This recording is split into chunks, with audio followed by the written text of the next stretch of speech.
ನಮಸ್ಕಾರ. ಸಂಯುಕ್ತ ಕರ್ನಾಟಕ ನ್ಯೂಸ್ @7ಗೆ ಸ್ವಾಗತ. ನಾನು ಪ್ರಕಾಶ್ ಚಳಗೇರಿ. ಈದ್ ಮಿಲಾದ್ ಮೆರವಣಿಗೆ ತಡೆಯುವಂತೆ ತಾಕತ್ತಿನ ಪ್ರಶ್ನೆಯೊಡ್ಡಿ ಹಿಂದೂ ಮುಖಂಡರಿಗೆ ಮುಸ್ಲಿಂ ಮುಖಂಡರು ಸವಾಲು ಹಾಕಿದ್ದಕ್ಕೆ ಸಂಬಂಧಿಸಿ ಮಂಗಳೂರಿನ ಬಿಸಿ ರೋಡ್ನ ಪರಿಸ್ಥಿತಿ ಬೂದಿ ಮುಚ್ಚಿದ ಕೆಂಡದಂತಾಗಿತ್ತು. ಅದಾದ ಬಳಿಕ ಹಿಂದೂ ಸಂಘಟನೆಗಳು ಸವಾಲನ್ನು ಸ್ವೀಕರಿಸಿ ಬಿಸಿ ರೋಡ್ ಚಲೋ ಎಂಬ ಕಾರ್ಯಕ್ರಮ ಹಮ್ಮಿಕೊಂಡಿದ್ರು. ಈ ಸಂದರ್ಭದಲ್ಲಿ ಕಾರ್ಯಕರ್ತರನ್ನ ಉದ್ದೇಶಿಸಿ ಮಾತನಾಡಿದ ಶರಣ್ ಪಂಪ್ವೆಲ್, ಇವರ ಸವಾಲು ನನಗೆ ಹೊಸದಲ್ಲ. ನಾವು ಯಾವತ್ತೂ ಗಣೇಶೋತ್ಸವ ಮುಖಾಂತರ ಇನ್ನೊಬ್ಬರಿಗೆ ತೊಂದರೆ ಕೊಟ್ಟವರಲ್ಲ. ಆದರೆ ನಾವು ಮಾಡುವ ಗಣೇಶೋತ್ಸವಕ್ಕೆ ನೀವು ತೊಂದರೆ ಕೊಟ್ಟಿದ್ದೀರಿ. ಒಂದು ವೇಳೆ ನಿಮ್ಮದೇ ಕಾರ್ಯಕ್ರಮ ರಸ್ತೆಯಲ್ಲಿ ಹೋಗುವಾಗ ಹಿಂದೂ ಸಮಾಜ ನಿಲ್ಲಿಸಿದರೆ ಏನಾಗಬಹುದು ಎಂದು ಪ್ರಶ್ನೆ ಮಾಡಿದ್ದೆ. ಆ ಪ್ರಶ್ನೆ ಮಾಡಿದ್ದು ತಪ್ಪ ಎಂದು ಪ್ರಶ್ನಿಸಿದರು. ಆದರೆ ಇವತ್ತು ತಾಕತ್ತಿದ್ರೆ ಬಿಸಿ ರೋಡಿಗೆ ಬನ್ನಿ, ನಮ್ಮ ಮೆರವಣಿಗೆ ಹೋಗುತ್ತದೆ. ತಾಕತ್ತಿದ್ರೆ ಅದನ್ನು ತಡೆಯಿರಿ ಎಂಬ ಸವಾಲನ್ನು ಹಾಕಿದ್ದಾರೆ. ಇದು ನನಗೆ ಹಾಕಿದ ಸವಾಲಲ್ಲ, ಇಡೀ ನಮ್ಮ ಕರಾವಳಿಯ ಹಿಂದೂ ಸಂಘಟನೆಗಳಿಗೆ ಹಾಕಿದ ಸವಾಲು ಎಂದರು. ಇವರ ಚಾಲೆಂಜು, ಇವರ ಸವಾಲುಗಳು ನಮಗೇನು ಹೊಸತಲ್ಲ. ಆದರೆ ಮೊನ್ನೆಯ ದಿವಸ ಯಾವ ನಾಗಮಂಗಲದಲ್ಲಿ ನಮ್ಮ ಗಣೇಶೋತ್ಸವದ ಮೆರವಣಿಗೆ ಹೋಗುವಂಥ ಸಂದರ್ಭದಲ್ಲಿ ಅಲ್ಲಿದ್ದಂಥ ಮೆರವಣಿಗೆ ಗಣೇಶನ ಮೇಲೆ ಕಲ್ಲು ತೂರಾಟ ಮಾಡಿದ್ರು, ನೂರಾರು ಹಿಂದೂ ಅಂಗಡಿಗಳಿಗೆ ಬೆಂಕಿ ಕೊಟ್ಟರು, ನೂರಾರು ವಾಹನಗಳಿಗೆ ಉಡಿ ಮಾಡಿದ್ರು. ಅದನ್ನು ಪ್ರಶ್ನೆ ಮಾಡಿ, ಅದನ್ನು ವಿರೋಧ ಮಾಡಿ ನಾವು ಪ್ರತಿಭಟನೆಯನ್ನು ಮಾಡಿದ್ವಿ. ಪ್ರತಿಭಟನೆ ಮಾಡಬೇಕಾದ್ರೆ ನಾವು ಸುಮ್ಮನೆ ಕುತ್ಕೊಳ್ಬೇಕಾ? ಆಗ ನಾನು ಒಂದು ಮಾತನ್ನು ಹೇಳಿದ್ದೆ. ಗಣೇಶೋತ್ಸವ ಇಡೀ ದೇಶದಲ್ಲಿ ಯಾಕೆ ಮಾಡ್ತಾರೆ ಅಂತ ಕೇಳಿದರೆ, ಎಲ್ಲರೂ ಸುಖದಿಂದ, ಸಮೃದ್ಧಿಯಿಂದ, ಶಾಂತಿಯಿಂದ ಬದುಕಲಿ ಎಂಬುದು ಗಣೇಶೋತ್ಸವದ ಕಲ್ಪನೆ. ನಾವು ಯಾವತ್ತೂ ಗಣೇಶೋತ್ಸವದ ಮುಖಾಂತರ ಇನ್ನೊಬ್ಬರಿಗೆ ತೊಂದರೆಯನ್ನು ಕೊಟ್ಟವರು ನಾವಲ್ಲ. ಆದರೆ ನಾವು ಮಾಡುತ್ತಿರುವಂಥ ಗಣೇಶೋತ್ಸವ ಕಾರ್ಯಕ್ರಮಕ್ಕೆ ನೀವು ತೊಂದರೆ ಕೊಡ್ತಾ ಇದ್ದೀರಿ. ಅಂದು ಒಂದು ವೇಳೆ ನಿಮ್ಮದೇ ಕಾರ್ಯಕ್ರಮ ರಸ್ತೆಯಲ್ಲಿ ಮೆರವಣಿಗೆ ಹೋಗಬೇಕಾದ್ರೆ ಒಂದು ವೇಳೆ ಹಿಂದೂ ಸಮಾಜ ಅದನ್ನು ನಿಲ್ಲಿಸಿದರೆ ಏನಾಗ್ಬೋದು ಎಂಬಂತಹ ಒಂದು ಪ್ರಶ್ನೆಯನ್ನು ನಾನು ಮಾಡಿದ್ದೆ. ಆ ಪ್ರಶ್ನೆ ಮಾಡಿದ್ದು ನಾನು ತಪ್ಪ? ಗಣೇಶೋತ್ಸವದ ಮೇಲೆ ದಾಳಿಯನ್ನು ಮಾಡಿದ್ದನ್ನು ಮಾತನಾಡಿದ್ದು ತಪ್ಪ? ಆದರೆ ಇವತ್ತು ಅವನು ಉತ್ತರ ಹೇಗೆ ಕೊಟ್ಟಿದ್ದಾರೆ? ತಾಕತ್ತಿದ್ರೆ ಬೀಚ್ ರೋಡ್ಗೆ ಬನ್ನಿ, ನಮ್ಮ ಮಸೀದಿಯ ಮೆರವಣಿಗೆ ಹೋಗುತ್ತೆ, ತಾಕತ್ತಿದ್ರೆ ಅದನ್ನು ತಡೆಯಿರಿ ಎಂಬಂತಹ ಸವಾಲನ್ನು ಅವರು ಹಾಕಿದ್ರು. ಬಂಧುಗಳೇ, ನನ್ನ ಹೆಸರು ಹೇಳಿರ್ಬೋದು, ಆದರೆ ಶರಣ್ ಪಂಪ್ವೆಲ್ಗೆ ಹಾಕಿದಂತಹ ಸವಾಲಲ್ಲ ಅದು. ಇಡೀ ನಮ್ಮ ಕರಾವಳಿಯ ಹಿಂದೂ ಸಂಘಟನೆಗಳಿಗೆ, ಹಿಂದೂ ಸಮಾಜಕ್ಕೆ ಹಾಗಾಗಿ ಆ ಸವಾಲಿಗೆ ಉತ್ತರ ಕೊಡಲಿಕ್ಕೆ ಸಾವಿರಾರು ಸಂಖ್ಯೆಯಲ್ಲಿ ಇವತ್ತು ನಾವು ಕಾರ್ಯಕರ್ತರು ನಾವು ಇಲ್ಲಿ ಬೀಚ್ ರೋಡ್ಗೆ ಬಂದಿದ್ದೀವಿ. ಇನ್ನು ಈ ಕುರಿತಂತೆ ಹುಬ್ಬಳ್ಳಿಯಲ್ಲಿ ಶ್ರೀರಾಮ ಸೇನೆ ಸಂಸ್ಥಾಪಕ ಪ್ರಮೋದ್ ಮುತಾಲಿಕ್ ಮಾತನಾಡಿ, ಕಾಂಗ್ರೆಸ್ ತುಷ್ಟೀಕರಣ ಅತಿಯಾಗಿದೆ. ಬಿಸಿ ರೋಡ್ ಅಲ್ಲ, ಇಡೀ ದೇಶವೇ ನಮ್ಮದು. ಸವಾಲು ಹಾಕಿದ ಗೂಂಡಾಗಳನ್ನು ಒದ್ದು ಒಳಗಡೆ ಹಾಕಬೇಕಿತ್ತು. ಕಾಂಗ್ರೆಸ್ ಸರ್ಕಾರವೇ ಇದಕ್ಕೆಲ್ಲ ಕಾರಣ. ಕಾಂಗ್ರೆಸ್ ಸರ್ಕಾರ ಬಂದ ಕೂಡಲೇ ಮುಸ್ಲಿಂ ಸರ್ಕಾರ ಬಂದಿದೆ ಅನ್ನೋ ಸೊಕ್ಕಿನಿಂದ ಇದೆಲ್ಲ ಮಾಡುತ್ತಿದ್ದಾರೆ. ಬಿಸಿ ರೋಡ್ ಮಾತ್ರ ಅಲ್ಲ, ಶ್ರೀನಗರದಲ್ಲೂ ಧ್ವಜ ಹಾರಿಸಿದ್ದೇವೆ. ಬಿಸಿ ರೋಡ್ ಅಲ್ಲ, ನಿಮ್ಮ ಮನೆಯ ಒಳಗೂ ಬರುತ್ತೇವೆ ಎಂದರು. ದಕ್ಷಿಣ ಕನ್ನಡ ಜಿಲ್ಲೆ ಬಿಸಿ ರೋಡ್ನಲ್ಲಿ ಅಲ್ಲಿಯ ಮುಸ್ಲಿಮರು ಯಾವುದೋ ಒಂದು ಸಂಘಟನೆಯವರು ಸವಾಲು ಹಾಕಿದ್ರು, ತಾಕತ್ತಿದ್ರೆ ಈದ್ ಮಿಲಾದ್ ಬಿಸಿ ರೋಡಿಗೆ ಬನ್ನಿ ಅಂತ ಹೇಳಿ. ಯಾಕೆ ಸಂಘರ್ಷಕ್ಕೆ ಕರಿತಾ ಇದ್ದಾರೆ? ಬಿಸಿ ರೋಡ್ ಏನು ತಾಲಿಬಾನದ ಅಫ್ಘಾನಿಸ್ತಾನದಲ್ಲಿದೆಯಾ, ಪಾಕಿಸ್ತಾನದಲ್ಲಿದೆಯಾ? ಇಡೀ ಬಿಸಿ ರೋಡ್ ಅಲ್ಲ, ಇಡೀ ದೇಶ ನಮ್ದಿದೆ. ಯಾರು ಸವಾಲು ಹಾಕುವಂತ ಗೂಂಡಾಗಳು ಯಾರಿದಾರಲ್ಲ ಅವರನ್ನು ಒದ್ದು ಒಳಗಡೆ ಹಾಕ್ಬೇಕಾಯ್ತು ಇಷ್ಟೊತ್ತಿಗೆ. ಕಾಂಗ್ರೆಸ್ ಕಾರಣ ಇದು. ಕಾಂಗ್ರೆಸ್ ಸರ್ಕಾರ ಬಂದ ತಕ್ಷಣನೇ ಮುಸ್ಲಿಂ ಸರ್ಕಾರ ಬಂದುಬಿಟ್ಟಿದೆ ಅಂತನ್ನುವಂಥ ಸೊಕ್ಕಿನಿಂದ ವರ್ತನೆ ಮಾಡ್ತಾ ಇದ್ದಾರೆ. ಅದಕ್ಕೆ ಬಿಸಿ ರೋಡ್ ಇರ್ಬೋದು, ನಾಗಮಂಗಲದ ಘಟನೆ ಇರ್ಬೋದು, ಇಂಥ ಘಟನೆಗಳು ಆಗ್ತಾ ಇರೋದೇ ಈ ಕಾಂಗ್ರೆಸ್ಸಿನ ಅಪೀಸ್ಮೆಂಟ್ ಪರಿಣಾಮದಿಂದ. ಸೊ ನಾನು ಹೇಳೋದು ಬಿಸಿ ರೋಡ್ ಅಲ್ಲ, ಶ್ರೀನಗರದಲ್ಲೇ ಚಾಲೆಂಜ್ ಮಾಡಿದ್ರು ನೀವು.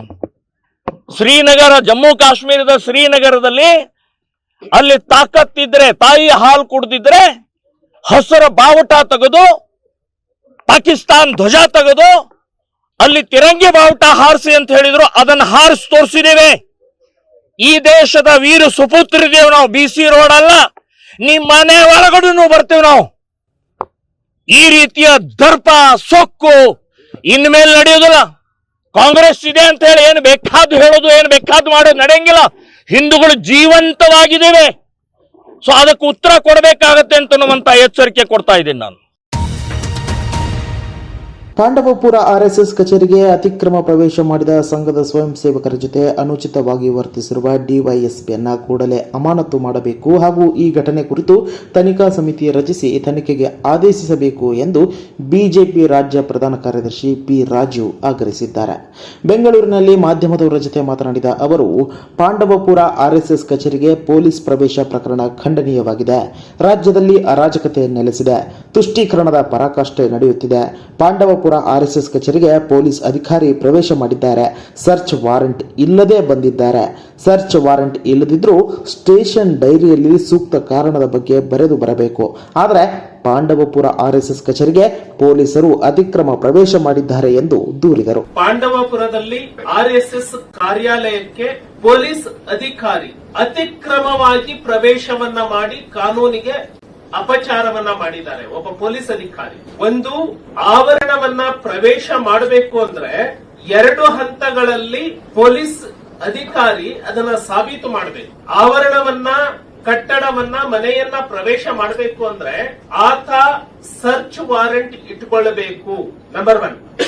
ಹಾಗಂತ ಹೇಳಿ ಪೊಲೀಸ್ ಅಧಿಕಾರಿಗೆ ಸರ್ಚ್ ವಾರೆಂಟ್ ಇಲ್ಲದೆ ಪ್ರವೇಶ ಮಾಡೋದಕ್ಕೆ ಅಧಿಕಾರನೇ ಇಲ್ವಾ? ಖಂಡಿತ ಅಧಿಕಾರ ಇದೆ.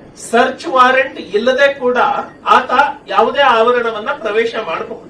ಆದರೆ ಅದಕ್ಕೆ ನಾನು ಯಾವ ಕಾರಣಕ್ಕಾಗಿ ಪ್ರವೇಶ ಮಾಡ್ತಾ ಇದ್ದೀನಿ ವಿತೌಟ್ ವಾರೆಂಟ್ ಅನ್ನೋದನ್ನ ತನ್ನ ಸ್ಟೇಷನ್ ಹೌಸ್ ಡೈರಿಯಲ್ಲಿ ಎಂಟ್ರಿ ಮಾಡಬೇಕು. ನಾನು ಈಗ ಪ್ರವೇಶ ಮಾಡಲಿಲ್ಲ ಅಂದ್ರೆ ಆರೋಪಿ ತಪ್ಪಿಸ್ಕೊಂಡು ಹೋಗ್ಬಿಡಬಹುದು, ದೊಡ್ಡ ಅನಾಹುತ ನಡೆಯಬಹುದು, ಕಾಗ್ನೈಸಬಲ್ ಅಫೆನ್ಸ್ ನಡೆಯಬಹುದು, ಅಂದ್ರೆ ಕೊಲೆ ಸುಲಿಗೆಗಳು ನಡೆದು ಬಿಡಬಹುದು. ಅದನ್ನ ತಡೆಯೋದಕ್ಕಾಗಿ ವಾರೆಂಟ್ ಇಲ್ಲದೆ ಹೋಗೋದಕ್ಕೆ ಕಾನೂನು ಪೊಲೀಸ್ ಅಧಿಕಾರಿಗೆ ಅವಕಾಶ ಕೊಟ್ಟಿದೆ. ಪಾಂಡವಪುರದಲ್ಲಿ ಈ ಪೊಲೀಸ್ ಅಧಿಕಾರಿಗಳು ಅತಿಕ್ರಮ ಪ್ರವೇಶ ಮಾಡಿದ್ದಾರೆ. ವಾರೆಂಟ್ ಇಲ್ಲದೆ ಯಾವ ಆಧಾರದ ಮೇಲೆ ಹೋದ್ರು? ಅವರು ಪ್ರವೇಶ ಮಾಡಿದ ಮೇಲೆ ಅವರು ಯಾರನ್ನ ಅರೆಸ್ಟ್ ಮಾಡಿದ್ದಾರೆ, ಏನನ್ನ ಸೀಸ್ ಮಾಡಿದ್ದಾರೆ, ಯಾವ ಅಕ್ರಮ ಚಟುವಟಿಕೆಯನ್ನ ಅಥವಾ ಯಾವ ಗಲಭೆಯನ್ನ ನಿಯಂತ್ರಣ ಮಾಡಿದ್ದಾರೆ. ಕಲ್ಯಾಣ ಕರ್ನಾಟಕದ ಭಾಗವಾದ ಕಲಬುರಗಿಯಲ್ಲಿ ನಾಳೆ ಸಚಿವ ಸಂಪುಟ ಸಭೆ ನಡೆಸಲಾಗುತ್ತಿದ್ದು, ಈ ಭಾಗದ ಅಭಿವೃದ್ಧಿಗಾಗಿ ಪೂರಕ ಚರ್ಚೆ ಹಾಗೂ ತೀರ್ಮಾನಗಳನ್ನು ಕೈಗೊಳ್ಳಲಾಗುವುದು ಎಂದು ಮುಖ್ಯಮಂತ್ರಿ ಸಿದ್ದರಾಮಯ್ಯ ತಿಳಿಸಿದರು. ಕಲಬುರಗಿಯಲ್ಲಿ ಮಾಧ್ಯಮದವರೊಂದಿಗೆ ಮಾತನಾಡಿದ ಅವರು, ಕಲ್ಯಾಣ ಕರ್ನಾಟಕ ಭಾಗದ ಅಭಿವೃದ್ಧಿಗಾಗಿ ಆಯವ್ಯಯದಲ್ಲಿ ರೂಪಿಸಲಾಗಿರುವ ಯೋಜನೆಗಳು ಹಾಗೂ ಇನ್ನಿತರ ಪ್ರಮುಖ ವಿಷಯಗಳ ಬಗ್ಗೆ ಚರ್ಚಿಸಲಾಗುವುದು. ಕಾಂಗ್ರೆಸ್ ಸರ್ಕಾರ ಕಲ್ಯಾಣ ಕರ್ನಾಟಕ ಭಾಗದ ಅಭಿವೃದ್ಧಿಯ ಪರವಾಗಿದೆ ಎಂದರು. ಯಾವ್ಯಾವುದನ್ನ ಮಾಡಲಿಕ್ಕೆ ಸಾಧ್ಯ ಆಗ್ತದೆ ಅವೆಲ್ಲರೂ ಮಾಡ್ತೀವಿ. ನಾವು ಕಲ್ಯಾಣ ಕರ್ನಾಟಕದ ಪರವಾಗಿರೋರು ಅಲ್ವಾ? ಬೆಂಗಳೂರು ಬೆಳಗಾವಿ ಮಧ್ಯ ವಂದೇ ಭಾರತ್ ರೈಲು ಆರಂಭಿಸುವ ಕುರಿತು ಸಂಸದ ಜಗದೀಶ್ ಶೆಟ್ಟರ್ ಹಾಗೂ ಇತರ ಜನಪ್ರತಿನಿಧಿಗಳೊಂದಿಗೆ ಚರ್ಚಿಸಲಾಗಿದೆ ಎಂದು ರೈಲ್ವೆ ರಾಜ್ಯ ಖಾತೆ ಸಚಿವ ವಿ ಸೋಮಣ್ಣ ಹೇಳಿದ್ದಾರೆ. ಬೆಳಗಾವಿಯಲ್ಲಿ ಸುದ್ದಿಗಾರರ ಜತೆ ಮಾತನಾಡಿದ ಅವರು, ನಾನು ಅಧಿಕಾರಕ್ಕೆ ಬಂದು 3 ತಿಂಗಳಾಯಿತು. ಹಳೆಯದು ನಂಗೊತ್ತಿಲ್ಲ. ಹಳೆಯದನ್ನೇ ಕೆದಕಿ ಕೆಲಸ ಮಾಡಲಾಗುವುದಿಲ್ಲ. ಆದರೆ ಶೀಘ್ರದಲ್ಲಿ ಬೆಳಗಾವಿಗೆ ಮತ್ತೊಂದು ವಂದೇ ಭಾರತ್ ಬರಲಿದೆ ಎಂದರು. ನಾನು ಬಂದು 3 ತಿಂಗಳಾಗಿದೆ. ಹಳೆಯದನ್ನೆಲ್ಲ ನನಗೆ ಕೆತ್ಕೊಂಡು ಕೆಲಸ ಮಾಡೋಕ್ಕಾಗೋದಿಲ್ಲ. ನಿಮ್ಮ ಬೆಳಗಾವಿಗೆ ಇವತ್ತೊಂದು ಟ್ರೈನ್ ಬರ್ತಾಯಿದೆ, ಕೆಲವೇ ದಿನಗಳಲ್ಲಿ ಇನ್ನೂ ಒಂದು ಟ್ರೈನ್ ಬರ್ತದೆ. ಚರ್ಚೆ ಮಾಡಿದ್ದೀವಿ. ನಾನು ಸನ್ಮಾನ್ಯ ಜಗದೀಶ್ ಶೆಟ್ಟರು, ಬಕ್ಕೋರಿ ಸಾಹೇಬರು, ಮಹಂತೇಶ್ ಅವರು, ನಮ್ಮ ಪಕ್ಷದ ಎಲ್ಲ ಅವ್ರ ಜೊತೆಯಲ್ಲಿ ಇವರು ಪ್ರಹ್ಲಾದ್ ಜೋಶಿ ಅವರು ನಾವೆಲ್ಲ ಕೂತು ಚರ್ಚೆ ಮಾಡಿದ್ದೀವಿ. ಎಲ್ಲ ಆಗಿದೆ, ಅದು ಕೂಡ ಆಗ್ತದೆ. ಇವತ್ತು ಬರ್ತಾಯಿದೆ. ಇವತ್ತೊಂದು ಬಂದಿದ್ದು ಇದು ಕೂಡ ಹುಬ್ಬಳ್ಳಿಗೆ ಹೋಗ್ತದೆ. ಯಾವ್ಯಾವ ಸಂದರ್ಭದಲ್ಲಿ ಏನೇನಾಯಿತು, ಹಳೇದೇನಾಯಿತು ಅಂತ ಕೇಳೋದಕ್ಕೆ ನಮ್ಗೆ ಅವಶ್ಯಕತೆ ಇಲ್ಲ ಅನ್ನೋದನ್ನು ಮೋದಿಯವರು ನಮಗೆ ಮನವರಿಕೆ ಮಾಡಿದ್ದಾರೆ. ಬೆಳಗಾವಿಗೆ ವಂದೇ ಭಾರತ್ ಟ್ರೈನ್ ಬರಬೇಕು.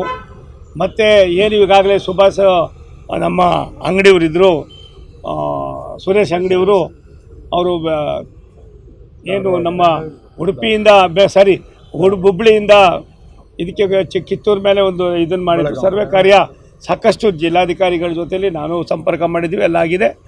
ಅದನ್ನು ಕೂಡ ನಾವು ಹೇಗಾದರೂ ಮಾಡಿ ಈ ಅವಧಿಯಲ್ಲಿ ಅದು ಡೈರೆಕ್ಟ್ ಟ್ರೈನ್ ಮಾಡ್ತಕ್ಕಂಥದ್ದಕ್ಕೂ ಕೂಡ ನಾವು ವ್ಯವಸ್ಥೆಯನ್ನು ಮಾಡ್ತೀವಿ.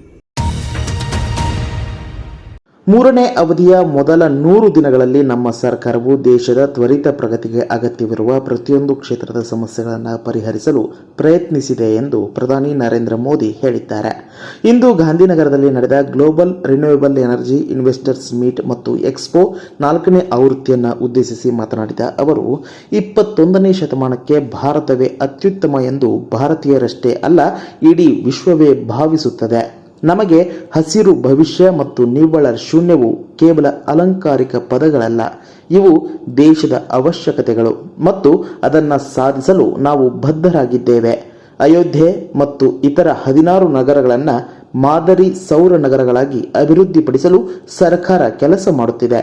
140 ಕೋಟಿ ಭಾರತೀಯರು ದೇಶವನ್ನು ವಿಶ್ವದ 3ನೇ ಅತಿದೊಡ್ಡ ಆರ್ಥಿಕತೆಯನ್ನಾಗಿ ಮಾಡಲು ಪಣ ತೊಟ್ಟಿದ್ದಾರೆ ಎಂದರು. फर्स्ट 100 डेज में हमारी प्रायोरिटीज भी दिखती हैं, हमारी स्पीड और स्केल का भी एक रिफ्लेक्शन मिलता है.